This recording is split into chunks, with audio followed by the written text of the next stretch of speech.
My Weirder-est School, Book Number 9. Mrs. Barr has gone too far. Written by Dan Gutman.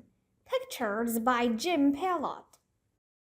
Chapter 3. The Mystery of Mr. E. We were in Mr. Cooper's class that afternoon working on a boarding writing exercise. "Pencils down," said Mr. Cooper. "It's time for phys ed." Yay! Phys ed is my favorite subject. We walked 1,100,000 miles to the gym. "Do you think we'll have relay races today?" Neil asked as we walked down the hall. "Maybe we're going to climb the ropes," said Ryan. "Our phys ed teacher is Miss Small. One time she fell out of a tree and broke her leg." When we got to the gym, we saw the weirdest thing in the history of the world. There was a giant map that covered the whole floor. And the gym is big. "What's up with the map?" I asked Miss Small. "We have an exciting activity today," she replied. "And you'll never believe who walked into the door at that moment." "Nobody. It would hurt if you walked into a door. Didn't we go over that in Chapter 2? But you'll never believe who walked into the doorway. It was Mrs. Barr. She had her globe and suitcase with her." "Do you mind if I open a window?" she asked. "Go right ahead," said Miss Small. "What's our activity?" asked Alexia. "We're going on a globe-trotting adventure," said Mrs. Barr.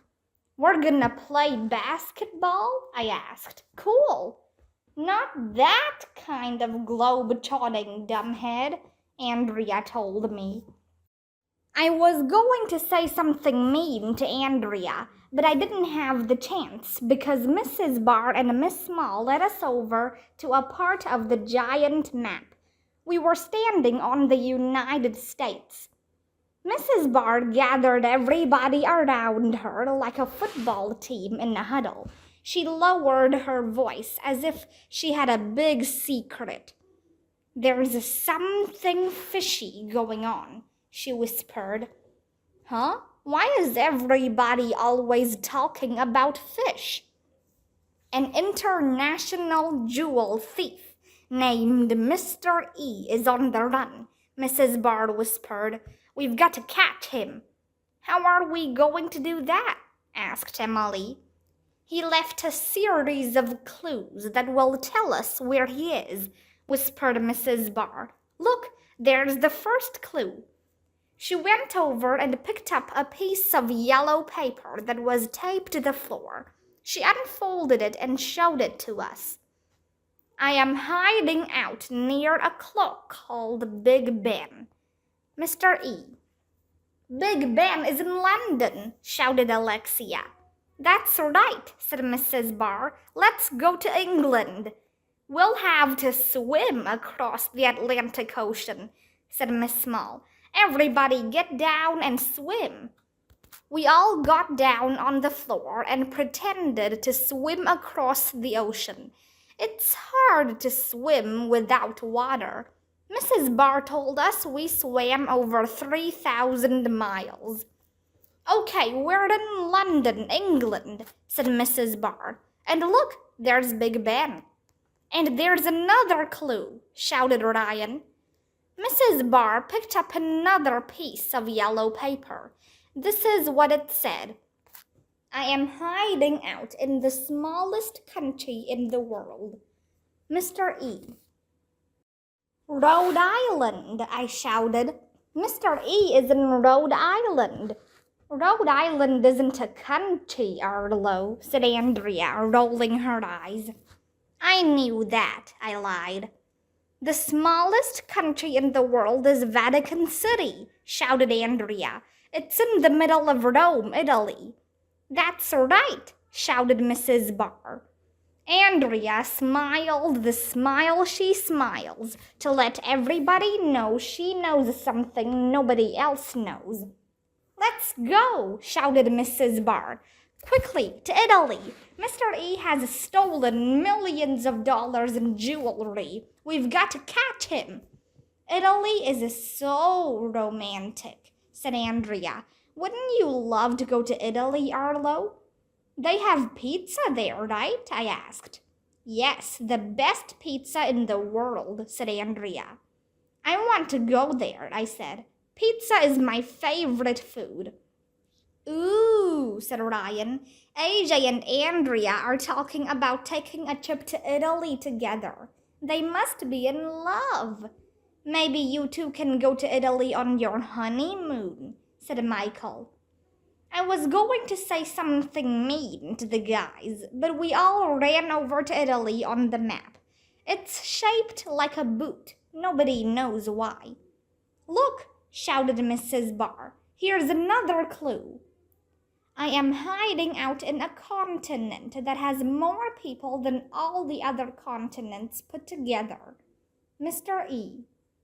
"I think it's Asia," said Ryan. "That's right," shouted Mrs. Barr. "Let's go there." We all ran to Asia. It's really big, and it has lots of countries in it. "Look, another clue," shouted Mrs. Barr. "I am hiding out on a boat in the largest ocean in the world." Mr. E. "The Pacific is the largest ocean," Michael yelled. "That's right," shouted Mrs. Barr. "Let's go there." "This is good exercise," said Miss Small. "Run!" We all ran over to the Pacific Ocean. While we were running there, out of the corner of my eye, I saw somebody going into the locker room at the other end of the gym. "Who's that?" I asked. "It could be Mr. E," shouted Neil. We all ran over to the locker room. Some guy was hiding behind the door. He was wearing a trench coat, a hat, and a pair of glasses with a fake nose under them. "Freeze, dirtbag!" I shouted. "You're under arrest, Mr. E." "On what charge?" he asked, putting his hands in the air. "Stealing millions of dollars worth of jewels," Ryan said. "I'm innocent," shouted Mr. E.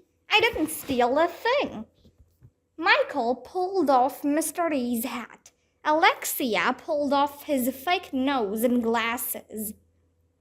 And you'll never believe in 1,100,000 years who Mr. E turned out to be. I'm not going to tell you. Okay, I'll tell you. It was Mrs. Rupee, our librarian. Gasp! We all gasped. "Mrs. Rupee!" I shouted. "You're Mr. E?" "Rupee?" said Mrs. Rupee, running out the doorway. "Never heard of her." That was weird.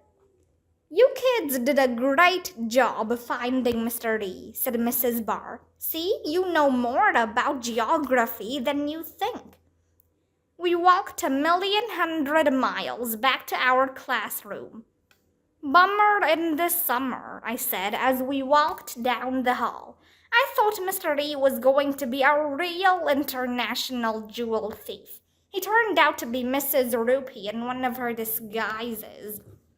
"It was just a scavenger hunt, Arlo," said Andrea. "Mrs. Barr made up all those clues as a way to teach us geography." "I knew that," I lied. "I hate when grown-ups sneak in learning while we're trying to have fun. They think we won't notice. I can't believe I fell for it." "It's not fair,"